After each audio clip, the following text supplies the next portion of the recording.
கடகராசி ஜூலை 2024 வக்கரம் சனி பெயர்ச்சி. இந்த வக்கரம் என்றாலே சனி பெயர்ச்சி, அது பின்னோக்கி நகரக்கூடியது. அது என்ன செய்யணும்னா, இன்னி வரைக்கும் நம்மளை பிடிச்சி வச்சிருக்கிற இந்த அஸ்தம சனியில் காலத்தில் நம்ம ரொம்ப கஷ்டப்பட்டோம். அதாவது கடகராசி ரொம்ப கஷ்டப்பட்டாங்களே.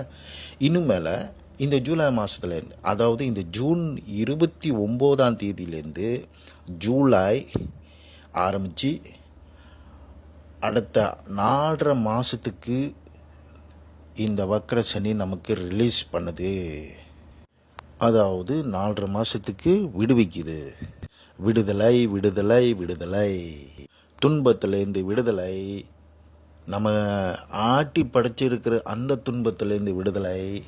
அதாவது நமக்கு எல்லாமே நன்மையாகும். ஆகையால் சனி மூலமாக நமக்கு எந்த ஒரு தொந்தரவும் இல்லாமல் மற்ற 8 கிரகங்களும் நமக்கு உதவியாக இருக்கும். சாதாரணமாக நமக்கு எல்லாம் வெற்றி வெற்றி வெற்றி தான். கோச்சார ரீதியாக திருக்கணி பஞ்சாங்கப்படி 29 ஆரம்பிக்குது, 29-30க்குள்ளே ஆரம்பிக்குது. ஆனால் வாக்கியம் பஞ்சாங்கப்படி இந்த 15 இல்லை இந்த 12ஆம் தேதின்னு சொல்கிறாங்க, இந்த ஜூன் 12ஆம் தேதி அதில் ஆரம்பிச்சிருக்குன்னு சொல்கிறாங்க.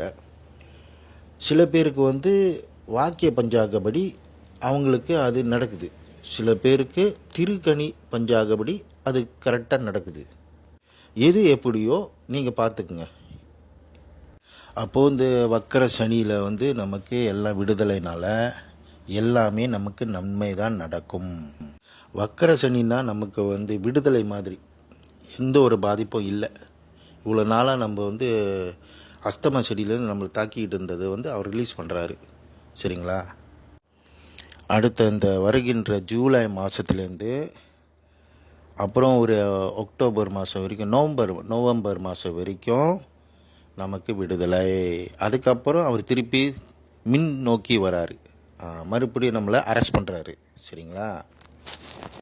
அரெஸ்ட் பண்ணிவிட்டு மீண்டும் நமக்கு என்ன சொல்லுவாங்க, அஸ்தம சனி பாதிக்கப்படும். ஆனால் ஒரு விஷயம் என்னன்னாக்கா, கடைசி நவம்பர்லேருந்து அடுத்த வருஷம் 2025 மே மாதம் நம்மளை டோட்டலாக ரிலீஸ் பண்ணுறாரு. ஓகேங்களா? இந்த பாதிப்புலேருந்து நம்ம விடுதலை ஆகிறோம். ஸோ அது வரைக்கும் இந்த 4.5 மாதம் நம்ம நல்லா பயன்படுத்திக்கணும். சரிங்களா? கோச்சார ரீதியாக இந்த கடகராசி பொதுவாகவே நல்லது கெட்டது சொல்லுவாங்க. ஜாதகத்தில் ஜோதிடர்கள் சொல்ல தான் செய்வாங்க.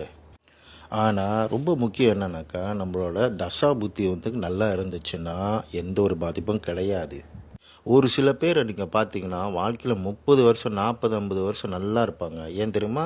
அவங்களோட ஜாதகம் தசா புத்தி, லக்கு, யோகம் எல்லாம் நல்லா இருக்கும். அதனால் அவங்களுக்கு எந்த ஒரு பாதிப்பும் இருக்காது. நிம்மதியாக வாழ்ந்துக்கிட்டு இருப்பாங்க. ஆனால் என்ன செய்கிறது, நம்மளாம் பிறக்கிறோம், கர்மத்தோடு பிறக்கிறோம்.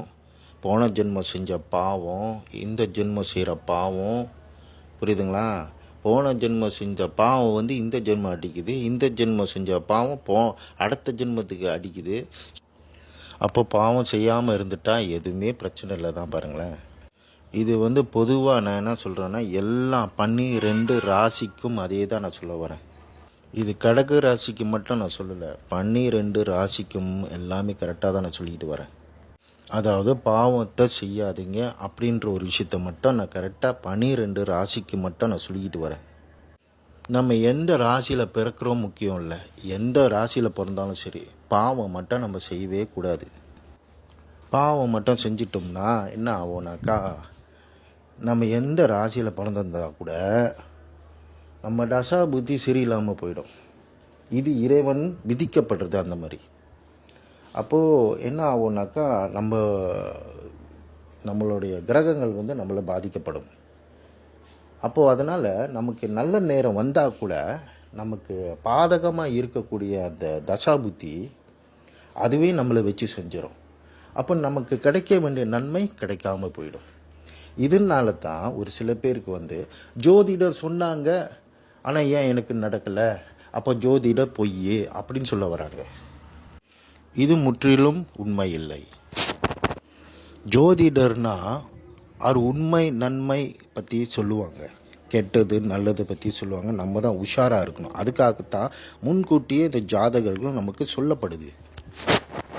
நம்மளுடைய தசா புத்தி கெட்டு போயிருந்தா ரொம்ப கஷ்டம். நல்லா இருக்கணும். அதுக்கு தான் நம்ம வந்து பாவம் செய்யக்கூடாதுன்றது. அந்த கர்மா நம்மளை விடாது.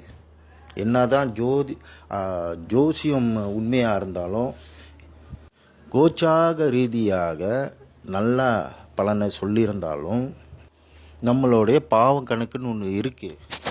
அப்போ என்ன நடக்கும்னா அந்த கர்மா வேலை செய்ய ஆரம்பிச்சிடும். அப்போ கர்மா வேலை செய்யலைனாக்கா தெய்வமே இல்லைன்னு அர்த்தம். அதனால தான் கர்மாக்கும் தெய்வத்துக்கும் சம்பந்தம் உண்டு, நமக்கும் சம்பந்தம் உண்டு. நம்ம செய்கிற பாவம் கர்மா அடிக்கும்.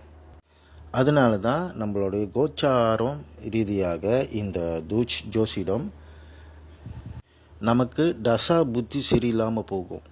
நல்லது செஞ்சால் தசா புத்தி நல்லா இருக்கும், கெட்டது செஞ்சால் தசா புத்தி கெட்டு போயிடும். அதனால் அந்த கர்மா வேலை செய்யும். அது அப்படியே ஒரு பின்னிக்கிட்டு வரக்கூடிய ஒரு விதிமுறைன்னு சொல்லுவாங்க, கடவுளோட விதிமுறை.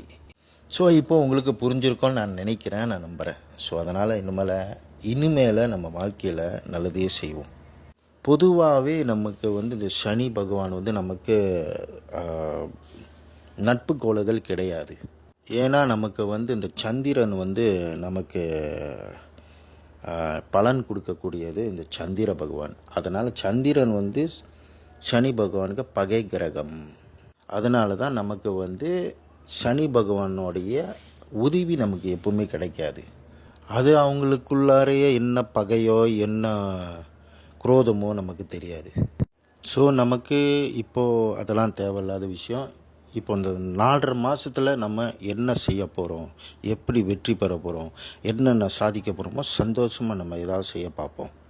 இனிமேல் தான் காசு, பணம், தங்கம், பதவி, புத்திர பாக்கியம், திருமணம், சுற்றுப்புற சூழ்நிலை, குடும்பத்தில் சந்தோஷம், எடுத்த காரியம் வெற்றி, மந்த நிலை இல்லாமல் சுறுசுறுப்பாக இருக்கக்கூடியது, எங்கே போனாலும் நிம்மதி, ஜாக்பாட்டு, லொட்ரி வினரு, பணம் வருவாய், காசு பணம் வரும். இந்த வக்கர சனி பயிற்சி 29லேருந்து 30க்குள்ளே இந்த ஜூனு அதோடு ஆரம்பித்து 4.5 மாதத்துக்கு நமக்கு நன்மை ஆகும். என்னென்ன செய்ய முடியுமோ செஞ்சுருக்கேன் இந்த 4.5 மாதத்துக்குள்ளார. இறைவனை நல்லா கெட்டியாக பிடிச்சிக்குங்க. நமக்கு இறைவன் தான் எல்லாமே உதவி. சரிங்களா? ஸோ இதோட இந்த பதிவை முடிச்சுக்கிறேன். நன்றி, வணக்கம்.